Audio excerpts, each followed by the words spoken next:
না করতে গিয়ে হাত পুড়ে গেছে, তাই তো? হ্যাঁ মহারাজ, আপনি একদম ঠিক ধরেছেন। বেশ, বুঝলাম, কিন্তু এখনো গোপাল এলো না। মহারাজ, আপনার জন্য একটা পত্র এসেছে। কই কই দেখি।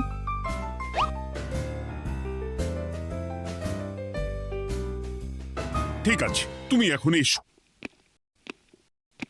কিসের পত্র মহারাজ? দাঁড়াও, আগে গোপাল আসুক, তারপর বলছি। এই তো চলে এসেছি মহারাজ। দেখুন, আজকেও দেরি। আপনি কিছু গোপালকে বলেন না বলে লাই পেয়ে পেয়ে গোপাল আপনার মাথার উপরে উঠে গেছে। আমার নাম কি চুল নাকি যে মাথার উপরে উঠবো? আপনিও পারেন বটে। আমার নিজেরটাকেই চুল নেই। বাদ দাও, শোনো, আমি একটা নিমন্ত্রণ পত্র পেয়েছি। পাহাড়পুর রাজ্যের জমিদার বল্লভ নারায়ণ আমাকে নিমন্ত্রণ করেছেন। এ তো বেশ সুসংবাদ মহারাজ। পাহাড়পুর অপূর্ব সুন্দর রাজ্য, আপনি ঘুরে আসুন মহারাজ। না না না না না, আমি একা যাব না, তোমাকেও যে যেতে হবে। আজ বিকেলেই বেরোবো, তুমি জামা কাপড় গুছিয়ে রেখো। এ আমার পরম সৌভাগ্য মহারাজ। এ কি মহারাজ, গোপাল কেন যাবে? আমি কি দোষ করেছি? আমাকেও নিয়ে চলুন। না না না, তুমি রাজ্যের মন্ত্রী, আমি বেশ কিছুদিন থাকবো না, তাই রাজ্যটা তোমাকেই সামলাতে হবে। আচ্ছা আচ্ছা, আপনি তো রানীমাকেও নিয়ে যেতে পারতেন। আমি কোথায় কাকে নিয়ে যাব সেটা আমার একান্তই ব্যক্তিগত ব্যাপার। তুমি বেশি বোঝাতে এসো না মন্ত্রী। বেশ।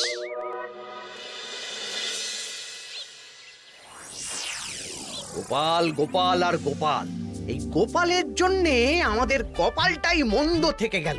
মন্দ না, বলুন বন্ধ থেকে গেল।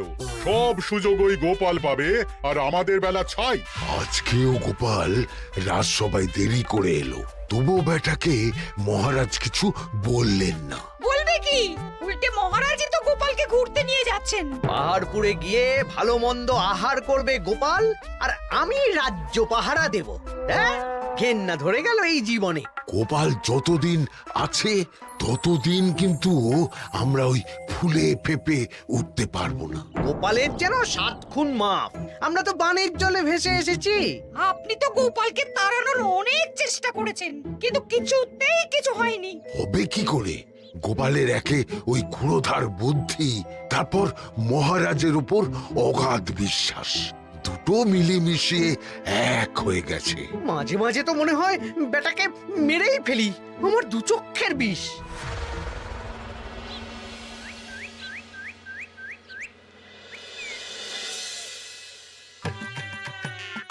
বলছি গিন্নি, কি এত তুমি পোটলায় বাঁধছো বলো তো?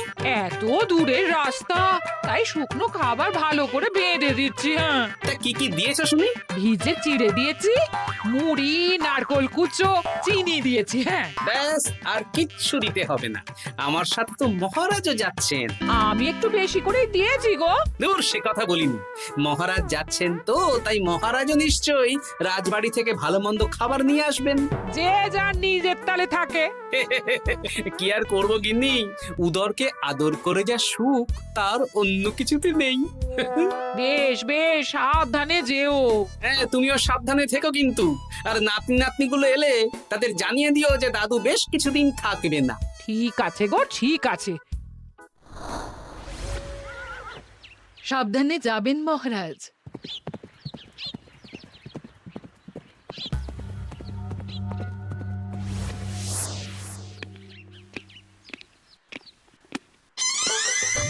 তুমি হুটহাট করে কোথায় চলে যাও বলো তো?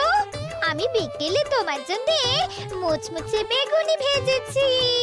সে ঠিক আছে, কিন্তু তোমাকে এখন রান্নাঘরে থাকলে হবে না গিন্নি। ও মা, রাতের খাবার কে করবে শুনি? আমি তো এখন একটু একটু রান্না শিখে গেছি। এখন তোমাকে অন্য কাজ করতে হবে। কি কাজ? শোনো, বুঝতে পেরেছো তো? একদম জলের মতো পরিষ্কার বুঝে গেছি। তাহলে আর দেরি না করে যাও।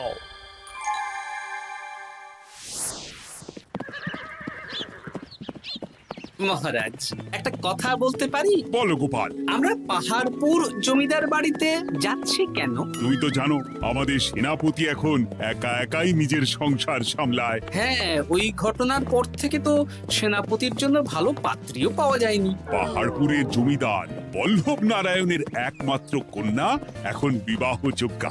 তাই আমি আর তুমি দেখতে যাচ্ছি। সেনাপতিকেও সাথে নিয়ে গেলে হতো। না, আগে আমরা যাব। মেয়েটা কেমন সেটা বিচার বিবেচনা করে ফিরে আসবো। তারপর যদি সেনাপতি রাজি হয় তখন আমরা বাকি ব্যবস্থার দিকে এগোবো, তাই তো? একদম তাই। আর তোমার যে ভালো মানুষ চেনার ক্ষমতা আমার জানা আর কেউ নেই, সেই জন্যই তো তোমাকে নিয়ে এলাম। এ আমার পরম সৌভাগ্য মহারাজ।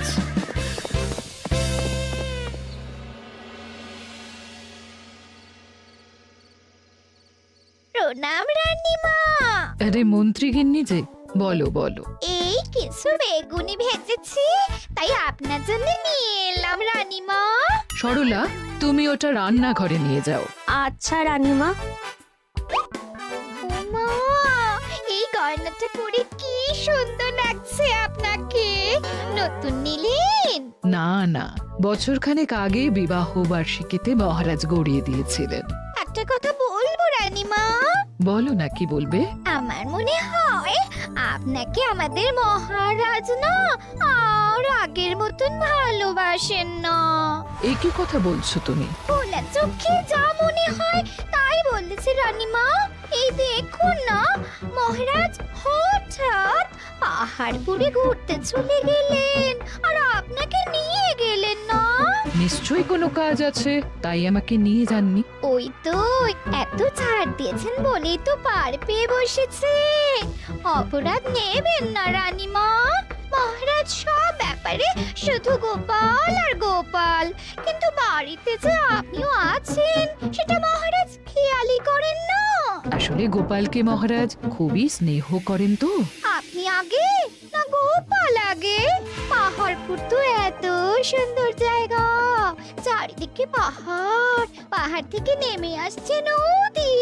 ভাবুন আপনাকে মহারাজ নিয়ে যেতেন যদি। সত্যি তো, আমাকে তো মহারাজ নিয়ে গেলেন না। নিয়ে যাবেই বা কেন? আপনাকে তো আর মহারাজ আগের মতো ভালোই বাসেন না। সব ধ্যান জ্ঞান এখন শুধু গোপাল। হ্যাঁ সত্যি তো, আমি তো এটা ভেবেও দেখিনি কখনো। গোপালই আপনার কপাল পুড়িয়েছে। আসছে রানীমা।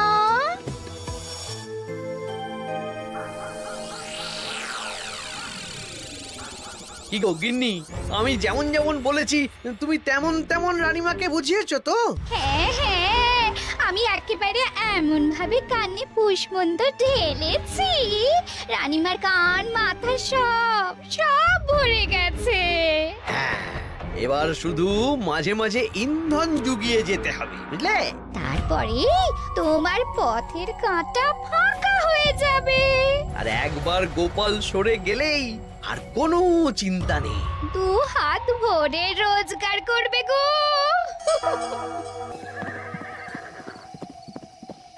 কি কেমন লাগছে যাত্রা? বেশ ভালোই মহারাজ।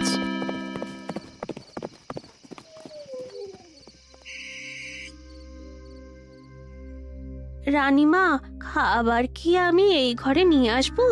না, আজ আমি কিচ্ছু খাবো না, কিচ্ছু না, খিদে নেই, যাও। এ কি রানীমা, আপনি তো সেই দুপুরের পর কিছুই খাননি। তোমাকে একবার কিছু বললে তুমি বুঝতে পারো না? বলেছি তো আমার খিদে নেই, আমাকে বিরক্ত করো না, যাও।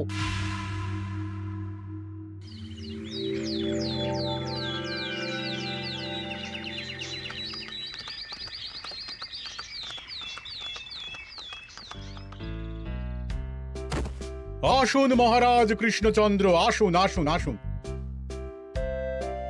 কি সুন্দর জায়গায় পাহাড়পুর, মনে হচ্ছে বেশ কিছুদিন থেকে যাই।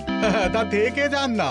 এখন যে কাজে এসেছি সেটা আগে করে নি, তারপর যদি সব ঠিকঠাক তখন তো আবার আসতে হবে। তাও ঠিক। এই বিমলা মা, এদিকে আয়। এই নিন কমলা লেবুর শরবত। বেশ সুন্দরী দেখতে মহারাজ। নিজের মেয়ে বলে বলছি না, বিমলা সব কাজ নিজের হাতে করে। বাড়িতে পাঁচটা দাস দাসী আছে, তাদের কাজই করতে দেয় না। বাহ বাহ বাহ, ভালোই তো। আপনার মেয়েকে তো বেশ লক্ষ্মীমন্ত দেখতে। ও অনেক ছোটবেলায় মাকে হারিয়েছে, কিন্তু নিজের ইচ্ছে পড়াশুনো রান্না বান্না সব শিখেছে। যেমন হাতের রান্না তেমনই মাথায় বুদ্ধি। রান্না তো খেলেই বুঝতে পারবো। হ্যাঁ, আজ দুপুরে সব রান্না তো নিজের হাতেই করছে। আমি ওকে কিছু প্রশ্ন করতে চাই। দাঁড়িয়ে আছো কেন মা? বসো। মহারাজ, আপনার অনুমতি নিয়ে আমি বিমলাকে কিছু প্রশ্ন করতে চাই। করো না। আচ্ছা বিমলা, তোমার বয়স কত? আসছে শ্রাবণে আমি 19 বছরে পড়বো। আচ্ছা, শ্রাবণ মাসে জন্ম, বর্ষাকালে। বেশ বেশ। আচ্ছা বলো তো, মেঘের ডাকে জল ছেড়ে ডাঙায় উঠে পড়ে, মানুষ তাকে হাতে পেলে নিয়ে যায় ঘরে, এটা কি? কই মাছ। বাহ বাহ, এবার বলো তো, এমন কোন জিনিস যেটা একান্তই তোমার কিন্তু অন্যেরা বেশি ব্যবহার করে? আমার নাম। বাহ বাহ বাহ বাহ বাহ, খুব সুন্দর খুব সুন্দর। আপনার মেয়ের মাথায় বুদ্ধি আছে। আচ্ছা আচ্ছা, আরেকটা প্রশ্ন করব। বলো তো, একটা অঙ্ক পরীক্ষায় তোমার বাবা 100-তে 90 পেয়েছে, তুমি 100-তে 100 পেয়েছো, আর আমি 100-তে 95 পেয়েছি। তাহলে কে বেশি বুদ্ধিমান? আপনি বেশি বুদ্ধিমান। এমা, এটা তুই কি বললি রে? তুই তো 100-তে 100 পেয়েছিস, তাহলে তুই বেশি বুদ্ধিমান হবি না? না না, আমি হলে তো বুদ্ধিমতী হব। দারুণ দারুণ। জমিদার মশাই, আপনার মেয়ে সত্যিই বুদ্ধিমান, না মানে বুদ্ধিমতী। এবার দুপুরের ভুরি ভোজটা খেলেই বুঝতে পারবো হাতের জাদু।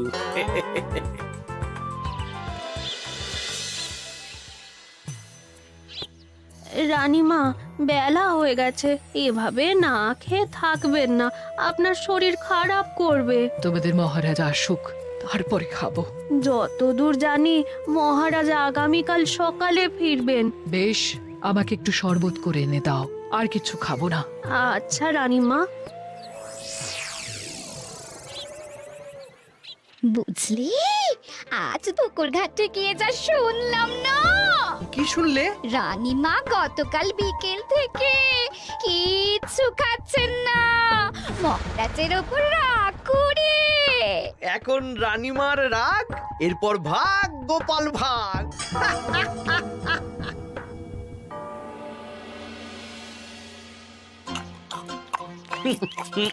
সত্যি বিমলা, তোমার হাতের রান্নার কোনো তুলনা নেই মা। আমাদের সেনাপতি তাহলে আর হাত পুড়িয়ে রান্না করবে না বলছো? সে যদি কর্তাগিন্নিতে রাগারাগি হয় তখন। মা আমার লজ্জা পেয়েছে। তা আপনাদের কোনো আপত্তি নেই তো? কি যে বলেন, আপনার রাজ্যের সেনাপতি বলে কথা। বলছি, বিমলাকে তো আমাদের সেনাপতি দেখলো না, তাহলে? বিমলার একটা তৈলচিত্র আছে, আমি আপনাকে বরং সেটা দেব, আপনি ওনাকে গিয়ে দেখাবেন। সেই ভালো হবে, আমাদের খুব পছন্দ হয়েছে। তাহলে সেনাপতি রাজি হলে আমরা বিবাহের তারিখ চিঠিতে জানিয়ে দেব। আচ্ছা মহারাজ।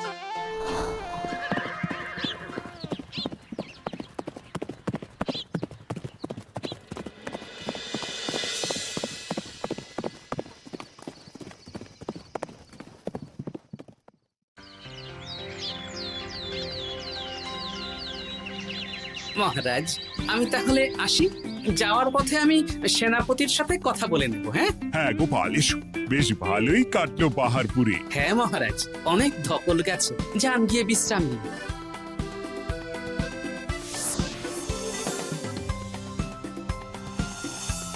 কি সেনাপতি, পছন্দ তো? হ্যাঁ, খুব পছন্দ হয়েছে গোপাল। তোমার চোখ তো দেখছি একেবারে জহুরের চোখ।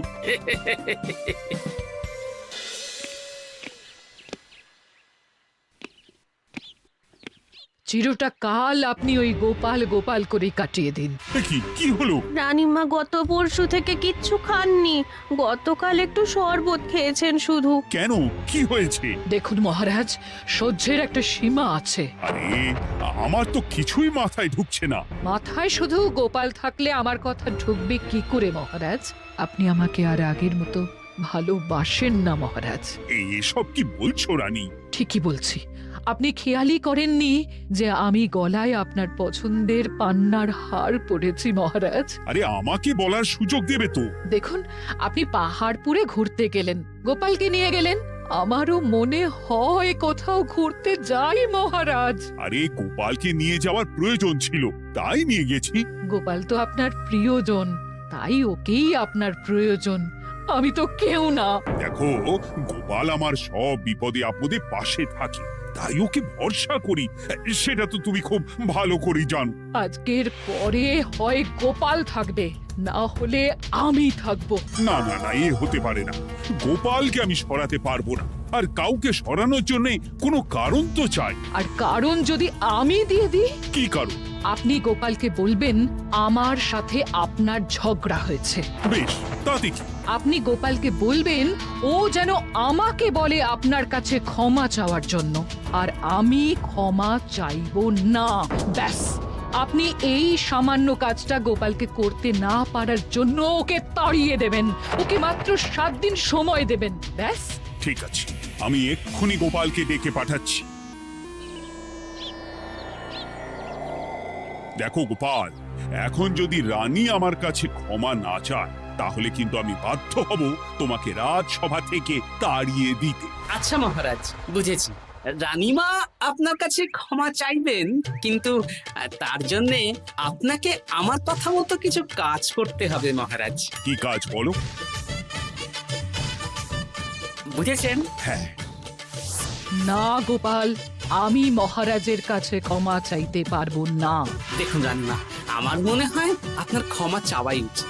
পুরুষ মানুষের মন বলে কথা, যদি বেশি দিন আপনি মহারাজের সাথে এরকম তিক্ত সম্পর্ক রাখেন, তাহলে কিন্তু মহারাজের মন অন্যদিকেও চলে যেতে পারে। এমনিতেও কি গোপাল?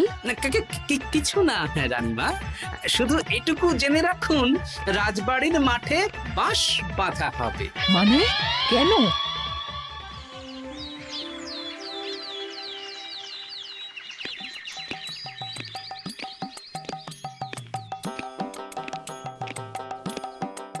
আসতে পারি মহারাজ? হ্যাঁ, এসো এসো। বলছি, আমি তাহলে জমিদার বাড়িতে বিবাহের দিনক্ষণ ওই চিঠি লিখে জানিয়ে দিচ্ছি। হ্যাঁ, জানিয়ে দাও গোপাল। আর কি কি কেনাকাটা করতে হবে সেটার একটা তালিকা বানিয়ে ফেলো। আচ্ছা মহারাজ, মেয়ের শাড়ি আপনি নিজে পছন্দ করে কিনবেন তো? হ্যাঁ, ওই শাড়িওয়ালাকে আজকে দুপুরেই আসতে বলো। আচ্ছা মহারাজ। বিয়ের শাড়ি, কেনাকাটা, এসব কি মহারাজ? সেসব বলা যাবে না রানী, সময় হলে জানতেই পারবে। তবে বিমলাকে অপরূপ সুন্দরী দেখতে, এটুকু বলতে পারি। দেখুন তো মহারাজ, ওই টোপরটা ঠিক আছে কিনা? একদম ঠিক আছে, খুব সুন্দর। শাড়িওয়ালা এক্ষুনি আসছে। আসছি মহারাজ। এসো এসো। তার জন্য শাড়ি লাগবে মহারাজ? রানীমার জন্য? না না, বিমলার জন্য। বিমলাকে? এক অপরূপা তরুণী, বুদ্ধিমতীও আছে, ধীর স্থির, ঝগড়া করে না। বেশ, অনেক হয়েছে মহারাজ। দোহাই আপনার, আপনি দ্বিতীয় বিয়ে করবেন না। আমি ক্ষমা চাইছি। কি বলছো রানী? আমি বুঝতে পেরেছি, আমি আপনাকে গোপালের নামে 2-4 কথা শুনিয়েছি বলে আপনি বিয়ে করতে চলেছেন। আমি আর রাগারাগি করব না, আমাকে ক্ষমা করুন। ব্যাস, রানীমা ক্ষমা চেয়ে নিয়েছেন, মানে আমার চাকরিটা থাকছে। হ্যাঁ গোপাল, হ্যাঁ, দোহাই তোমার, মহারাজকে বিপথে চালিত করো না। আরে দূর, আমি বিয়ে করছি নাকি? বিয়ে তো হবে সেনাপতির। ওর জন্যই তো পাত্রী দেখতে পাহাড়পুরে গেছিলাম, গোপাল আর আমি। তার মানে মন্ত্রীর বউ আমাকে ভুল বোঝালো? আবার মন্ত্রীর কোনো ষড়যন্ত্র হবে, ওকে না নিয়ে গিয়ে গোপালকে নিয়ে গেলাম বলে। সেনাপতির বিয়ের আগেই আপনি মন্ত্রী মশাইকে ধোলাইটা দিয়ে দিন। ঠিক বলেছ রানী, তুমি বরং শাড়ি পছন্দ করো, আর আমি চললাম মন্ত্রীকে ধোলাই দিতে।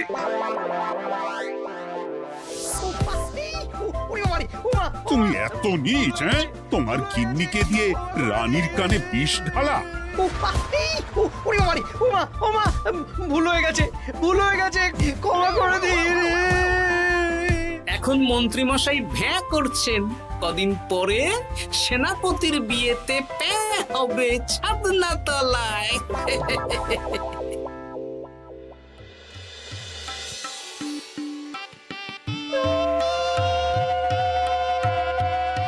এবার মালা বদল হবে। এবার বুঝবে মালার কি জ্বালা। কি বললে?